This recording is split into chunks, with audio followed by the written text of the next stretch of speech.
study released by Google in November 2021 showed that Indonesia's digital economy surged in all sectors in 2021.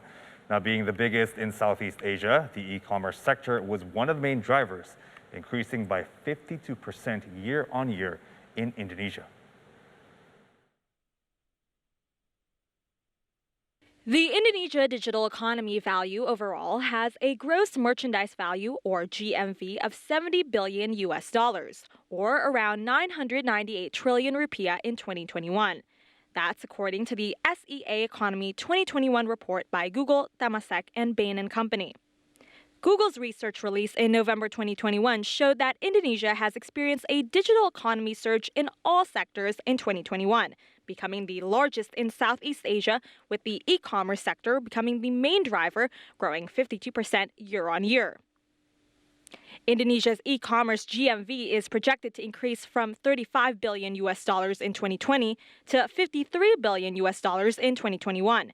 This compound annual growth rate, or CAGR sector, is projected to surge by 18% to 104 billion US dollars until 2025. The increasing number of consumers and online sellers is said to be the main driver of growth of the e-commerce sector in Indonesia. Digital tool lain yang selain dari platform dan financial service yang juga membantu mereka dalam hal digitalisasi. Di report ini akan lebih detail, saya akan memberikan high-level gambaran mengenai platform, financial service, dan digital tool yang diadaptasikan oleh semua digital merchant ini. In 2021, all countries covered in the report have experienced a two-digit growth. Indonesia contributes to 40% of the total GMV in the Southeast Asia region. First of all, Indonesia, the trends that we see in Indonesia are very similar to the trends that we see across the region, if not sometimes even more pronounced. So this is not surprising because if you look at this GMV figure, Indonesia represents about 40% of Southeast Asia's GMV. It is it is the largest internet economy and one of the most vibrant ecosystems in the region. The report also shows in 2030, Indonesia's digital economy is forecasted to increase fivefold to 330 billion US dollars, or around 4,702 trillion rupiah.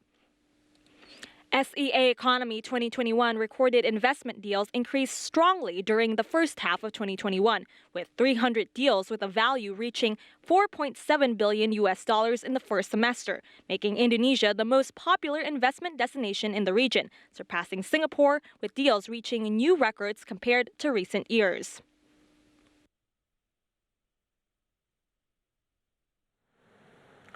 And to discuss more about the potential of Indonesia's digital economy, we will talk with a researcher at the Department of Economics at the Center for Strategic and International Studies, or CSIS Indonesia, Dandi Rafitrandi. Hi, Dandi. Thank you so much for joining us. Okay, so let's Hello. Let's jump in. Thank you for having me. Thank you so much, Dandi, for joining us. So let's jump in. As we saw just now, Indonesia has the largest digital economy in Southeast Asia. So can you just explain to our viewers why Indonesia is the largest digital economy in Southeast Asia? You know, despite our big population, we still have problems with connectivity, you know, across our island nations. So why is it the largest digital economy in the region? And also, what can Indonesia do to take advantage of its large size of its digital economy? Sure, that's a very great question. I think if you look at the size of the pie, you know, we're talking about the GMV.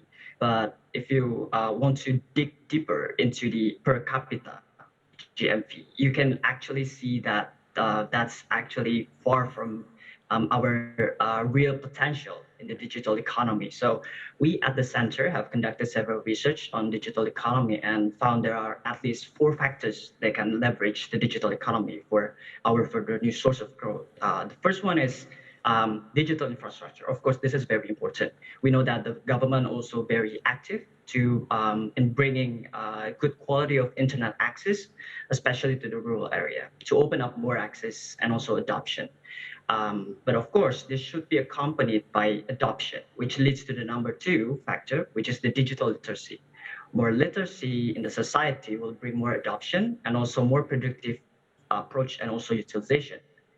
The third one is actually the enabling regulation. So more sandboxing rather than regulating, since I think the digital economy is really driven by innovation. So sometimes no regulation is actually good for the platforms and also from the startups founders. So the government regulations should be expect to have a right balance between, not really more restrictive, but uh, they don't really also kill innovation, which is very important in digital economy. I think that's for three factors that is very important.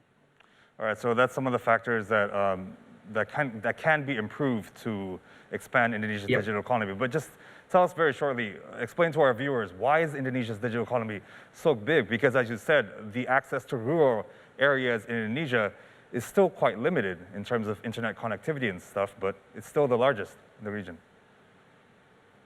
Yeah, I mean, if you want to compare between the digital economy and also about the GDP, it's actually confirmed because Indonesia is actually have the largest GDP in ASEAN. Right. But what I'm trying to say is that the potential is still there. So we are not really want to feeling good about ourselves because we have the largest economy in ASEAN, but we have to think more future forward, I think, Right. and really maybe Asia or even the world, right? In terms of the digital economy. So I think what I'm trying to say is that the potential is still limitless for Indonesia. All right, so the potential is limitless. But as we know right now, Indonesia is taking the role of the G20 presidency. The digital economy is one of the key agendas discussed during this year's G20 Right. conferences.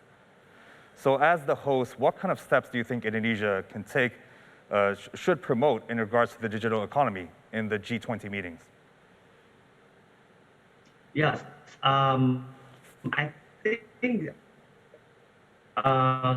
the digital economy and also the agenda as one of the priorities. So I think both in Sherpa and also finance track in the G20 already focus on this digitalization and technology, and we also have one dedicated working group, which is the Digital Economy Working Group. So I think the main focus is really how to achieve inclusive and also sustainable digital transformation. We know that there is a gap. If we're talking about the access and also utilization of digital economy, especially between developing countries, also developed countries, right? So to optimize the benefits and opportunities of digitalization, I think countries require more investment in digital infrastructures and increases digital literacy as well as jobs and skills. So the economy, in the pandemic, it's actually changed, right, to be more digitalized. So I think this is really the G20 countries should focus on to bring this unequal access and also the utilization of digitalization. All right, so you're talking about digitalization there, and another aspect of that, Indonesia specifically is micro, small to medium-sized businesses. Now, Indonesia is Right. focusing on digitalizing these MSMEs or small businesses. Can you talk about the potential of Indonesia's digital MSMEs, and also what can be done in the G20 to further boost that? Yes, I think the key term is collaboration. I think one of the issue that actually brought by the Digital Economy Working Group, how to really leverage digital technology for the SMEs. Right. So, for example, how the SMEs actually learn and also increase their literacy in terms of, for example, e-commerce, how they utilize e-commerce, and how they actually increase the market access of their product, right? So the SMEs really need assistance in terms of, to understand some of the potential risks of the digital economy. For example, how to deal with their customers online. I think that's that's a really important for SMEs right now. So I think literacy for the SMEs is very important, and then I think the G20 can actually have sort of like a common framework or some of the plan to really improving this digital literacy for the SMEs to utilize more e-commerce. All right. Okay, so talking about e-commerce and literacy, as we know, e-commerce Indonesia has boomed during the pandemic. It's the transactions in e-commerce making up 52% of all transactions in the digital economy. However, you were talking about digital literacy. In your opinion, among SMEs and e-commerce platforms in Indonesia, is literacy at a good level right now, or is it still quite low? Or what is your findings on that? Sure. So I think one of the research that we did in the center, and also one of the survey that conducted by Kominfo, already confirmed that the digital literacy level in Indonesia in general is quite low, so it needs to be improved. For example, if you're doing online transaction, right? So how can the consumer and producer, for example, SMEs, really check whether the sellers and also consumers are real? They're not a scam, right? So the second one is regarding personal data security, whether you are aware how to put your information online, so sensitive information such as date of birth, address, phone number, and ID number safely. So I think there are quite a lot of dimensions regarding of this topic. For example, it is related to basic curriculum and also in school, of course, how to really increase this digital literacy at the very basic level. So if we have that kind of sufficient digital literacy and curriculum, I think that digital economy in the future will have a lot of potential to be more productive and a new source of growth for Indonesia. All right. Of course, that starts from a basic, from the school level. Of course, we know all children right now pretty much are literate in the in the digital realm. They have their iPads, they have their smartphones. But how about the SMEs who are maybe a bit older? They grew up in the previous generation, but now they're digitalizing. They're digitalizing, and they already have established SMEs, but their literacy is quite low. How can we increase literacy among SMEs, especially among owners who are maybe a bit older in Indonesia? Yes, that's a very specific question. That's very challenging, of course.